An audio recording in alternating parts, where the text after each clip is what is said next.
Hi, it's April with the Vocal Veteran. I wanted to make a video about C&P exams and what you can expect from, as a timeline from when you submit your claim to getting exams and all the different pieces of mail and communications you'll get about exams. So in addition to being a veteran advocate and an accredited claims agent helping veterans with their disability claims, I am also a veteran. I served in the United States Navy. I've made a few videos about the awesome job I had. It was quite the experience. So I have my own disability claims.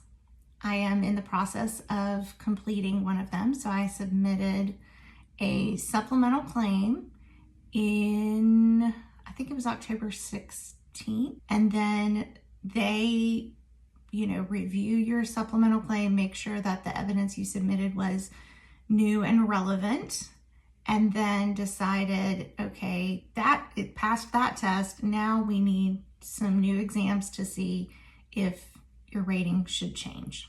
Okay, so the first thing I got was just a regular piece of mail. I have a P.O. box. So it came to my P.O. box, and it's from one of the contract companies that does C&P exams for VA. So VA, very rarely will you get an exam at VA. Normally you'll get it from a contract examiner. I think there are 4 contract companies now, I think. So one of them is QTC Medical, which is the people that I was contacted by. And you'll notice if you do multiple claims over the course of months or years, you'll not always get the same contract company. You'll not always go to the same location. There's a few times I've been to the same location, but there are so many contract companies now, and then so many branches or places where they do exams that, depending on where you live, I find it rare in the New Orleans area to go to the same place. They just there's a lot of them. So, so I got this piece of mail saying, hey, you submitted a claim. We need to do an exam. Be on the lookout. We'll be in touch.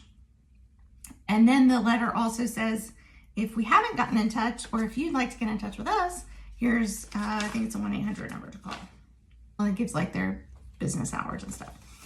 But actually, they had already called me by the time I even got this piece of mail. So they're really on top of things because of the fact that they're contractors with VA. They have strict guidelines they have to follow as far as how soon they need to be in touch with you to schedule an exam.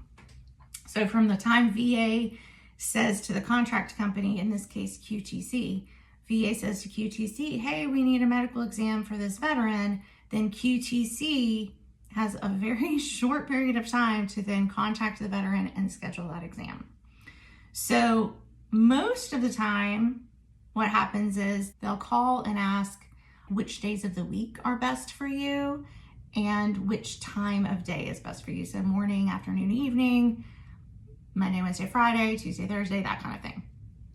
I've even had clients who had exams on weekends, even on a Sunday. One of my clients had an exam on Father's Day Sunday. So it's unusual, but it happens. So it can be better if you're, for instance, I have a lot of clients that work shift work. So it could be, maybe Saturdays are your best available day, so you don't have to miss work and that kind of thing. So they call you to schedule. Most of the time, they're not telling you at that point who you're going to be scheduled with or when. They just say, what's your availability? You tell them, and then they try to work with that.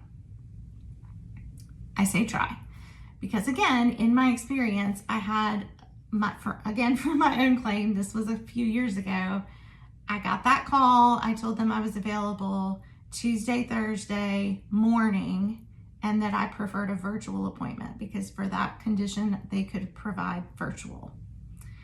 And they scheduled me on a Friday afternoon in person.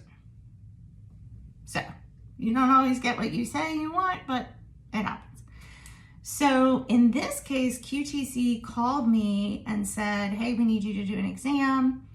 We're going to have you go to this location, which for me was about 30 minutes away, 45 with traffic. And they said, this was unusual. They said, we have appointments on Monday. Do you want to come at 8:30 in the morning or 2:30 in the afternoon? So I have a son who gets on the bus at 8 o'clock and gets off the bus at 4 o'clock. So definitely not 8:30 in the morning. Couldn't do that. So I said, well, I'll do 2:30. And then I lined up a family member to get him off of the bus, because you also never know how long these appointments are going to take. So, so we made the appointment. Then FedEx, they send you a FedEx massive package, and you think, what the heck is this? Because it looks very official and important. And you open it up, it's got yet another envelope in it. And it's confirmation of your appointment. So it's the same, same time and date that I've already agreed to over the phone, that they also texted me, that then the facility also called and reminded me. It's ridiculous the amount of phone calls and text messages you're going to get, but they want to make sure you are coming to your appointment. And it's also very important that you go. So I'm not making light of that, but I'm just saying, like, if you get 5 phone calls and 4 text messages and 3 pieces of mail, that's not unusual. That is how it works. So they will also tell you the provider's name and their credentials. And for me, like for my clients, I always encourage them to let me know when they're scheduled for a CMP exam and to let me know who their examiners are, so that I can look into it and make sure that everybody is qualified to do the exams that they're doing. Specifically for mental health exams, those people have to be licensed professional mental health people. They can't just be random medical professionals. And for TBI claims, that's even more stringent. They have to have like very specific credentials. And for the most part, VA follows that, but we all make mistakes. So that's one of the services that I make sure to provide to my clients is, let's make sure that your people that are examining you are qualified, so that we don't all waste our time. So in this case, it gives me the name of the person, their specialty, how long they've been practicing, how long they've been with this company, how long they've been doing VA claims, that kind of thing. So you can research them, you can get an idea of who you're dealing with. And I always just find it helpful. The more I know, the less anxious I am. And so that's, it's one of the many pages in the pieces of mail that they send you. There you go. And then at the back this is my favorite part. They give you directions from your address that they sent this to the actual place that you're going, which is just like, I just feel like I'm back in 1999 when we all printed out MapQuest directions. Anyway, so that's just an overview of what to expect from putting your claim in to getting your exam. Coming up tomorrow will be 5 months, or no, today. Today is 5 months as a claims agent. So this is exciting, and I'm happy to share as I continue to get clients and have experiences with VA. I always want to share so that I can be helpful to as many people as possible. All right, have a great day, y'all.